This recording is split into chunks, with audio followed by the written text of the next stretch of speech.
Miss Sarah Donnelly.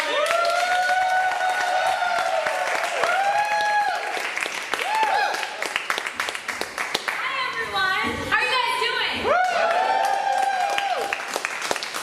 Give it up for it not being the rapture. Unless this is the rapture and then we are fucked. Or we're gonna have a great time. Is anyone drinking? You guys drinking? Two people who have alcohol problems. It's funny, like, as I get older, I'm learning more about myself and drinking. Like, there's only two types of people in this world. The people that I can stand when I'm sober, and the people I can only stand when I am fucking wasted. Do you guys know what I'm talking about? Those people, you're like, I need to be drunk to forget how much I hate you. Are they sitting next to you right now? That's one.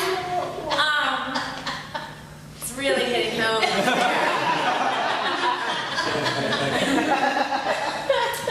No, it's funny because I'm also learning other things. Like, last weekend I took a shot of whiskey. It gave me heartburn.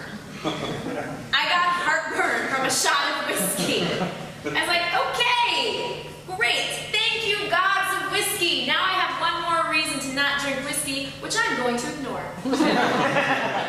We didn't have enough reasons over here. Is anyone a student or in college? No? Did anyone go to college? Keep it real. This is like DC. Everyone here is 10 degrees, please. You guys are well versed in the university system. Yeah, college was so hard. Like, I'm so glad that's over with. Like, all those tests you had to take, like that pregnancy one. It was a hard test. Yeah, it was really hard. But, like, the thing is, like, going to the student health center, being a young woman, anytime you went, it didn't matter why, they would always ask. Like, is there a chance you might be pregnant? And it was so offensive. It was so offensive. So I would answer the same way every time. I would be like, I'm in a sorority. Of course there's a chance. Give me the test. But the other thing I used to hate about the student health center was, like, it didn't matter who you were going to see there, but it was never a doctor. Never a doctor at the student health center, but always someone there telling you how they weren't a doctor. You know what I'm saying? They'd be like, hi, my name's Carol Ann. I'm your nurse practitioner's associate, understudy, sidekick, licensed temporary, sidekick again, magician, doctor's town. And I'm gonna look you over today because that's all I can do legally. I see you've got a sore throat, runny nose. Is there a chance you might be pregnant? I just have to ask you little prostitutes. You little prostitution whores. I don't know what y'all are doing. One girl came in here last week. She was so slutty, she kept her morning after pills in Pez dispenser. Called it her sex candy. Yay, sex candy! So it's funny, I go to a lot of shows and there's usually more male comics than female comics. And they're usually like shitting on Axe body spray, like, oh, Axe body spray, it's for douchebags, you're a douche, sit in the douche. Which, lots of valid points there. But here's the thing, like, Axe body spray is better than no body spray. Okay, like, at least that guy's desperation has a fragrance. You know what I'm saying? Like, Axe body spray, it's better than VO. Like, that should be like their slogan, right? Instead they went with Axe body spray, the smell of non-consensual sex. Again, hitting close to home for that guy. Yeah, it's funny. I don't have a car. I live in DC, and I think it makes me like extra sensitive when I do drive, like to traffic. I was on a road trip recently, and I got stuck in like really, really bad traffic. It was like bumper to bumper, did not move for 40 minutes. It was horrible. I know you guys have probably been in a situation like that, and I was sitting there in my car, and I was like, yep, someone has definitely shit their pants. Like, that's how bad the traffic jam was, right? And then you're like, 5 more minutes, I might shit my pants. Like, what the fuck? 10 more minutes went by, and I was like, you know what, guys? I would rather shit my pants than sit in this fucking traffic anymore. Like, let's do a little exchange. Like, you let me out of this traffic, I'll shit my pants in a Sbarro. Whatever it takes.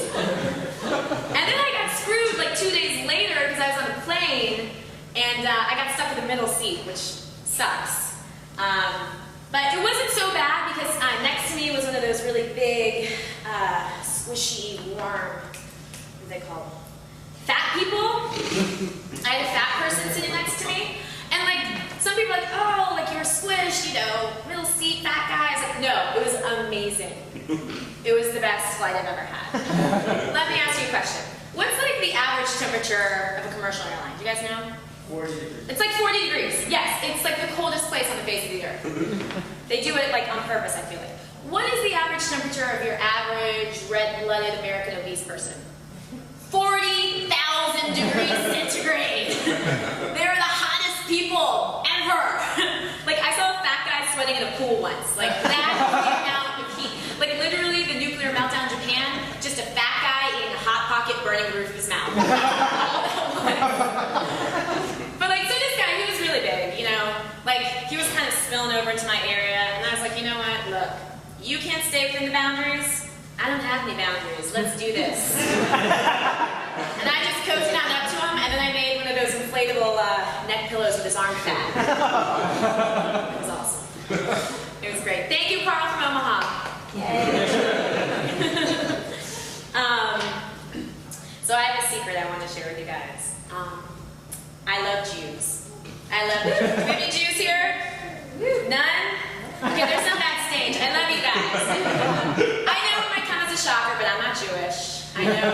Oh, I know. It sucks. But I think I'd be really good at being Jewish. Like, I love the whole culture. I love Jew food. Like, seriously, I went to 4 seders and a cap bar mitzvah over Passover. Like, I'm committed. I'm committed to this. And I think I have, like, a lot of the same Jewish stereotypes. Like I have a super overbearing mom, like I have Woody Allen level like anxiety neuroses, and my dick's circumcised, so I have a lot in common. I'm just kidding, you guys. That was a joke. My mom is really nice. So I'm part of an interracial couple. Guess which part? That's right. I'm an inter. And you know, like being part of an interracial couple, like my boyfriend's black, but it's like DC 2011, like it's really not that big of a deal these days. But my boyfriend and I were out in Chinatown, and we were walking, and this black guy came up to me. He started like talking all this crap, was all in my face, and then like ran away. And I turned to look at my boyfriend for backup, and he wasn't even paying attention. But then I was like, wait a minute. What's the point of having a black boyfriend if he's not going to scare away other creepy black guys? Like, I thought you guys like put in. Like, that was part of the deal. Like, I'm holding up mine to the stereotypes. Like, we don't get followed in Marshalls anymore, so it's a 2-for-1 kind of deal. But my boyfriend, he's not very sensitive. Like, he thinks using the word bitch is getting in touch with his feminine side. Like, fuck you, bitch. Not really. And he totally, like, was pulling that shit the other day. Like, he was like, oh my god, why are you acting like such a bitch? Are you a period? You PMS? And I was like, okay, wait a minute. Like, PMS gets a bad rap from guys. Because yes, maybe I am about to start my period. Maybe I am acting like a bitch. But, like, PMS is nature's pregnancy test. I might be a bitch. You are not a father.